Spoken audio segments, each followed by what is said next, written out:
демалыс серуендеу және әрине шомылу уақыты. Яғни су қоймаларында қай жерде шомылсаңыз да ешқашан суда қауіпсіздік ережелер туралы ұмытпау керек. Су әрине біздің досымыз. Иә, біз өзіміз 90% судан тұрамыз. Бірақ кейбір жағдайларда су қауіпті болуы мүмкін. Бұған жол бермеу үшін ересектер мен балалар жазғы кезеңде шомылу маусымында белгілі бір тәртіп ережелерін сақтауы қажет. Бүгін соларды еске түсіреміз. Бұзуға болмайтын 10 маңызды ереже. Бірінші кезекте балалар тек ересектердің бақылауымен шомыла алады деп айтқым келеді. Бұл негізгі ереже. Шомылуға арналмаған жерлерде шомылуға болмайды. Тамақ ішкеннен кейін бірден суға түсуге болмайды. Бір жарым сағат өту керек. Арнайы қоршаудан өтіп жүзбеңіз. Егер арнайы қоршаулар жоқ болса, онда жағалаудан алыс жүзуге болмайды. Зерттелмеген түбі бар бейтаныс жерлерде суға кіруге болмайды. Дауыл кезінде теңізге баруға болмайды. Жүзіп білмейтін балаларды суға арнайы құралдарсыз шеңберлер, жеңдер, матрастар жіберуге болмайды. Шеңберлер мен матрастарда жағалаудың алыс жүзуге болмайды. Суда тым ұзақ уақыт болуға болмайды. Бір рет 10-15 минут жеткілікті.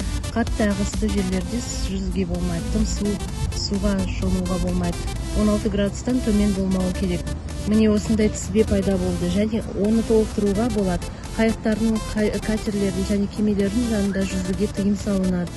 Ыстық күні суға түсу қауіпті. Бұл жүректің тоқтауына және санның жоғалуына әкелуі мүмкін. Бірде-бір жағдайда қарсылас су астында ұстап тұрған кезде ойын ойнауға болмайды. Бұл өте қауіпті. Шын мәнінде бәрі дұрыс бола тұра, жалған дабыл көтеріп, суға батып бара жатқандай көрініс жасаудың қажеті жоқ. Себебі нақты қауіп туындаған кезде сізге сенбей қалуы мүмкін. Уважаемые родители, будьте бдительны, не оставляйте своих несовершеннолетних детей без присмотра на водоемах.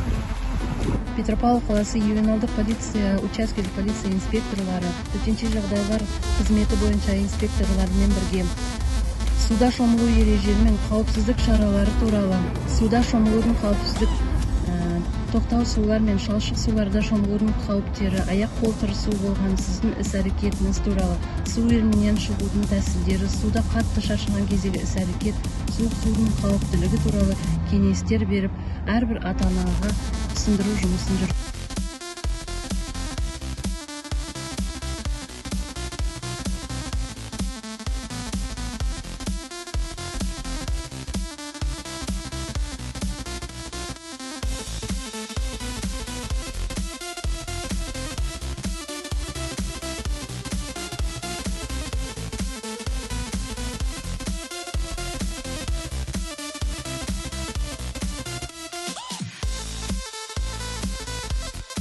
Biz